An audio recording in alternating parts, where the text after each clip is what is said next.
The transfer period in the Premier League has closed, which means the transfer window is completed. So let's go through Man City's transfer period here, through the tactical board and all of that, and let's see how good has this period been. Now, I think we'll talk about a few departures first, with Julian Alvarez actually being last. I don't want to talk about him yet.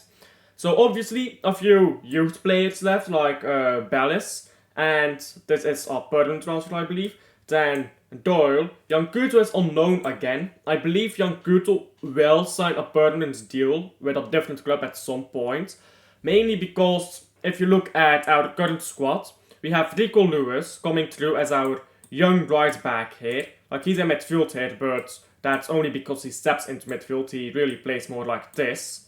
So I do expect young Kuto to move on to a different club at some point. Unless we bring him in to be a right winger, like a backup right winger.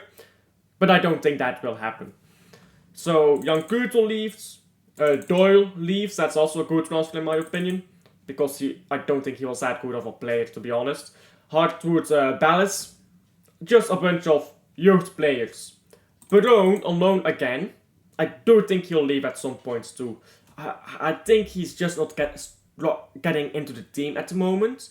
And Manchester City is probably looking at other players to put in that defensive midfield role. Alongside with Rodri, of course. So, of course, we have kept O'Reilly. Does that mean O'Reilly, if I can find him somewhere in here, does that mean O'Reilly is going to become our new defensive midfielder? I'm not quite so sure. I think O'Reilly might leave at some point as well. But these transfers are all just okay. They leave nothing major. Sergio Gomez, he's left, didn't quite work out. He went for 9 million. I believe we got him for a bit more than 9 million. Let me see. Sergio Gomez, we got him for 15 million. So, not good business. Excuse me, not good business on Sergio Gomez, but it happens. It's one of the few players that we don't make a profit on, so it's alright. Then, maybe the most interesting here are Calvin Phillips and João Cancelo. Calvin Phillips on loan again at Ipswich, and he can't even break into the team at Ipswich. We are not getting rid of this guy. He wants to stay at Man City, take his contract to term, because let me see, when is your contract expiring?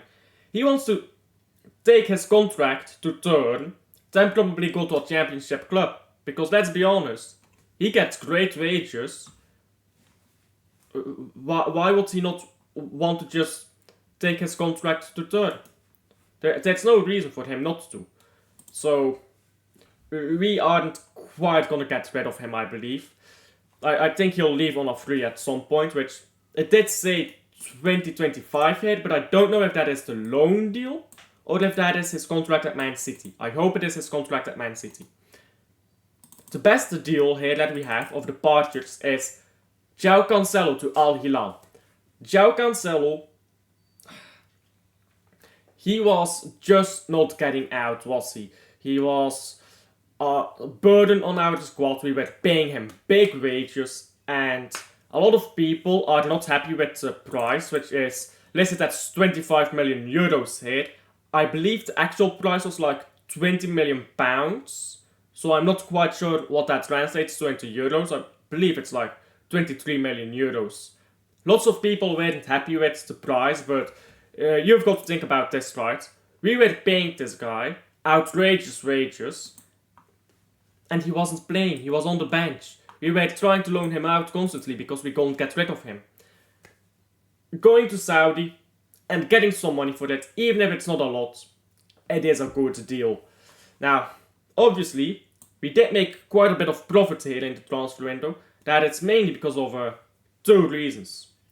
Julian Alvarez coming in for 75 million euros and, Ilkay Gundogan coming in on a free. Now, Claudio Echeverri, it says here, coming back on loan. He does not come back until January because of how, transfer windows work in Argentina. So, he doesn't actually arrive here until January, but he is technically coming back. So, we did buy him last season, didn't we? Or was that the season before then? I think we bought him this season, in fact. Not quite sure. Echeverri. When did we buy Echeverri? Echeverri. Because we bought Echeverri and then loaned him back out. Yeah, here we go, last season. For 18.5 million. So even that is cheap, to be honest. But yeah, look at these transfers. So cheap here. So cheap. But now, of course, with a few players going again. Let's talk about the squad now, though. We have made a profit. That is good. We got the Deadwood out, such as Phillips, although on loan, and João Cancelo. That is good. We sold academy products. That is good. But now let's talk about the squads. What do we have in terms of squad? Now, this is not my predicted lineup against any given team. This is my predicted average starting 11. I would have predicted Savio and Oscar Bob, but, well, he's injured. That's what the red means. So, it's gonna be Savio and Doku, unfortunately. With probably Grealish being the left wing option and Silva being the hybrid, as he always is, between these two. Although I do expect Silva will play quite a lot of midfields this season, which may push Foden onto this right wing position quite a lot. Not quite sure about that though. So let's talk about the depth we have and how good this transfer window has been. We lost Alvarez. That is the one thing. That is the one negative thing about this transfer window. Losing Alvarez, we no longer have a Haaland cover. Or do we? I'll get back to that in a second, but let me talk about why the rest of the team, which is a lot easier to talk about. In fact, I'll talk about it in 5 minutes even. Let me talk about why this area of the pitch is perfectly done here in this transfer window. Of course, we got Savio in. We have Oscar Bob breaking through from the academy and getting a lot of minutes this season if he wasn't injured. We have suddenly gone from having no direct wingers at all to having 1, 2, 3, arguably 4 direct wingers, but Foden isn't really a winger and he's not really that direct when he plays on the wing either. We certainly have a lot more depth in the wings. We have Grealish, Silva who can all play on the wing, we have Foden who can play on the wing, we have De Bruyne who can play on the wing. Suddenly, we have a bunch of depth in that wing. Bringing in Savio, he is gonna be the best winger in the Premier League, just watch. Because a lot of people think that it's like new toy fetish for the Man City fans. No, I watched Savio at Girona. This guy is gonna be the best winger in the Premier League, just watch. He'll have his games where he's terrible, but every young player does. Then midfield. We didn't have a problem in midfield. We have Foden, we have De Bruyne. Okay, De Bruyne is aging, we want to replace him at some point, but that doesn't have to happen this season. We have Kovacic, who is stepping up right now and doing really good. But you know, we're kind of lacking our Rodri coverage, so Gundogan on a free. Ilkay Gundogan. Free. Left foot free over here. Where is he? Left foot free over here. Came back free over here. Ilkay Gundogan is a charity player apparently because he goes everywhere for free. So now our biggest problem last season was we can't win without Rodri. Every game without Rodri we lost. Coincidentally, we did not lose a single Premier League game where Rodri played. This season, Rodri has not played yet, we have won all our games. It's only been 2 games, but we've won them. Now, we can clearly play without Rodri. Kovacic is playing a lot better this season, and I won't say he's playing a lot better, I think the system suits him better for when he swaps into this double pivot together with Rico Lewis. That double pivot system seems to help them a lot. But even if Kovacic is not playing, Rodri is not playing, and you don't want to play a double pivot, Ilkay Gundogan is back. You slot him into that defensive midfield role, and you don't want to play a double pivot. Let's say you want to play a bit more aggressively, or you want to go forward quickly and you're expecting to get counter-attacked by quick wingers. Okay, then you put your own quick fullbacks on. Now we have Walker and Gvardiol. And now we pretty much have two different systems in midfield. We can play a double pivot, we can play with a singular pivot, which is either Gundogan or Rodri. That is our biggest problem solved. And our only real problem. We didn't really lose anyone of worth except for, of course, Alvarez. But that is alright. And here is why. Yeah? Here is why. This team is great. This team, without Haaland in it, let me draw a square, that works better. This team is great. We have depth in goalkeeper, of course. Haaland, great, of course, but what if he's injured? Well, we kept this guy. And this is about to sound crazy. This is about to sound crazy. But maybe it isn't. Tell me what you guys think, yeah? But Matheus Nunes. You know, there was a bit of talk about Nunes leaving. I believe to Atletico Madrid as well. And Pep said, allegedly, Pep Guardiola said, no, I want him to stay. He has a role to fulfill. Now, I don't think he has a role to fulfill in midfield. And let me tell you why. Let me show you, yeah? This is the midfield that we have.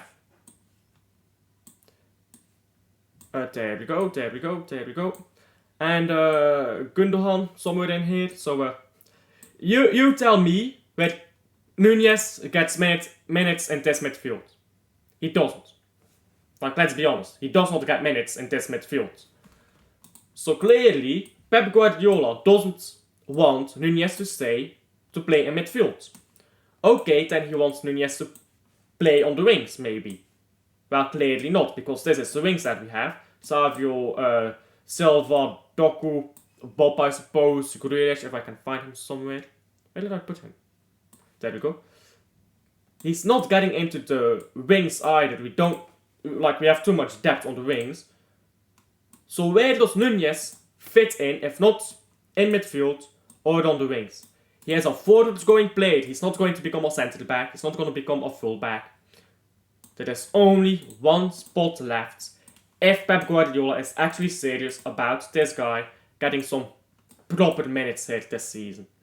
And that is this striker role. Now, does it make sense? Does it make sense? On an instinctual level or a football intelligence level? I don't know.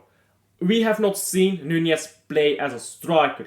We don't know if he has the striker instinct. We don't know if he has the striker, I suppose, positioning, awareness, those types of things. But what we do know is Nunes' profile. He is tall, physical, can score pretty decently. Passing, he's decent, but he's not great. Does that remind you of somebody? It kind of does, doesn't it? Although with that said, Haaland's passing is very underrated. Haaland's passing on the counter-attack is probably better than anyone in the team except for De Bruyne. And I watched him at Dortmund, I did, so the only one who has better passing during counter-attacks than Haaland is probably De Bruyne in this team. So, but that's besides the point. We never counter-attack, so it doesn't really matter, does it? Nunes, if you just look at the profile, he fits. He can score the header if you cross into him, which we will do quite a lot. Savio likes crossing a ball, he's very good at that. Savio is probably a better crosser than De Bruyne. Not a better passer, but just crossing alone, Savio does that better than De Bruyne in my opinion. At least with this older version of De Bruyne. Maybe De Bruyne in his prime, not really. We're going to be crossing a lot. Nunes fits that profile. If we're going to be playing a B team in a cup, Nunes, maybe he could do it. Maybe he could do it. So, with that considered, Nunes as a striker, Matheus Nunes as a striker, what do you give to this transfer window? Julian Alvarez was always going to leave Man City. He always was. Because guess what, yeah? No world-class striker wants to sit on the bench and watch somebody else score the goals for fun. If you are a world-class striker, you want to be on the pitch, you want to be scoring. Alvarez was always gonna leave. He never was gonna get into this team. He never was gonna be a winger because we have too many wingers. He never was gonna be a midfielder because he is shit at that. No offense to him, but he's just not a midfielder. He is a world-class striker, and that is what he always wants to be. If he left next season, let's say he played maybe half the minutes he did this season, because this season he played a lot of minutes due to the Bruyne and Haaland injuries. Let's say next season, yeah? We don't have those injuries. Not those specific injuries, we don't have them. Where is Alvarez gonna play? And if a player does not play football, his value drops. So we were always gonna sell Alvarez. Selling him now, coming off a season where he had a lot of minutes, is probably the right idea. So with that said, Alvarez leaving, it does weaken our squad. Nunez is not as good as Alvarez. I don't think I need to convince anyone on that. But he was always gonna leave.